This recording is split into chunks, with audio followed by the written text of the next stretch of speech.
हरे कृष्णा। अब तो भगवान कृष्ण हमारे नायक हैं और हमारे नायक ने हमारे लिए कुछ भूमिका प्रस्तुत की है, कुछ उदाहरण दिए हैं, कुछ कार्य निर्धारित किए हैं और वो जोर देकर भगवान अर्जुन को बता रहे हैं। भगवत गीता अध्याय 3 श्लोक संख्या 30 क्या बताते हैं भगवान? मयि सर्वाणि कर्माणि संन्यस्तस्य अध्यात्म चेतसः निराशी निर्ममो भूत्वा युद्धस्व विगत ज्वरः। कहते हैं अतः हे अर्जुन, अपने सारे कार्यों को मुझ में अर्पित करके मेरे पूर्ण ज्ञान से युक्त होकर लाभ की आकांक्षा से रहित, स्वामित्व के किसी दावे के बिना तथा आलस्य से रहित होकर युद्ध करो। बहुत सुंदर। भगवान क्या बता रहे हैं यहाँ पर? इस श्लोक में भगवत गीता की जो स्पष्टता है ना, वो इंगित की गई है भक्तों।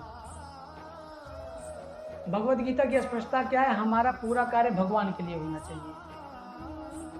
और यहाँ भगवान क्या बता रहे हैं कि सारे कार्य मुझ में अर्पित कर दो और तुम आलस से छोड़ो अर्जुन, मेरे लिए कर दो। जैसे एक होता है ना, सेना नायक सेना को आदेश दे चलो युद्ध में जाना है ना। बॉर्डर पर हमारे सैनिक हैं, तो वहाँ पर जो सेना के नायक हैं वो बोल दिए चलो उठो, आधी रात को उठो और यहाँ पे लड़ाई है।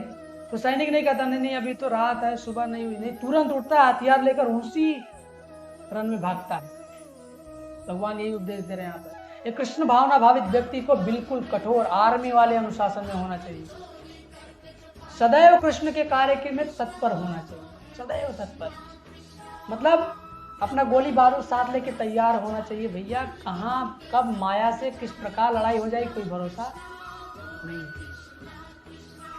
किस प्रकार के लोगों को हमारे सामने फेस करना पड़ जाए कोई भरोसा नहीं। इसलिए सदैव कृष्ण भावना में कुछ तत्पर रहे। भगवान को एक कठोर सैनिक चाहिए, बिल्कुल नियम पूर्वक अनुशासित सैनिक चाहिए। भगवान ऐसे लोगों को पसंद करते हैं। चलते फिरते कहीं भी बारूद तैयार रखे और पंच मार दे तुरंत मिले मौका।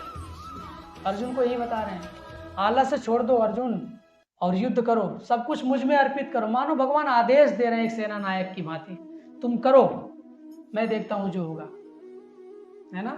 कोई भी होता है ना, अभी हमारे सामने कोई आए और बोले तुम करो, मैं जो होगा मैं देख लूंगा, फिर तो हम भैया भारत पाकिस्तान को एक कर देंगे, ऐसा हो जाए, है ना। तो यहाँ भगवान यही बता रहे हैं भक्तों, तो हम कृष्ण भावनामृत में आए हैं तो क्या करना है हमें? भगवान कृष्ण के लिए कर्म करना है। भगवान कह रहे हैं मेरे लिए करो, जो कुछ करते हो मेरे लिए करो और मुझे अर्पित कर दो, तुम टेंशन मत लो, जो भी होगा सब मैं समझ लूंगा। करना है हमें ऐसा, आलस्य से मुक्त होना है। जो भी हमारे जीवन में आलस्य है, काम है, क्रोध है, मद है, सबको त्यागना है और कृष्ण भावनामृत में अपने आप को प्रवृत्त करना है ना। हमारा कुछ नहीं इस संसार में, ये सोच लेना है मेरा कुछ नहीं है, जो भी है कृष्ण का है, जो भी है कृष्ण का है। जैसे एक देश का सैनिक जब इस सीमा पर होते हैं तो सोचते हैं कि मेरा कुछ नहीं है, मैं देश के लिए मर जाऊंगा लेकिन पीछे पैर नहीं हटाऊंगा, है ना। इसीलिए हम स्वस्थ होकर आराम से चैन की नींद लेते हैं, वो बेचारे गन लेकर के रात भर जागते हैं और हम सोते हैं। यही स्थिति होनी चाहिए कृष्ण भावना भावित भक्त की, एक सैनिक की स्थिति होनी चाहिए। संसार के जो दुखिया हैं, जो रोते हैं, जो तड़पते हुए दुखी लोग हैं, उनको किस प्रकार सुख दिया जाए।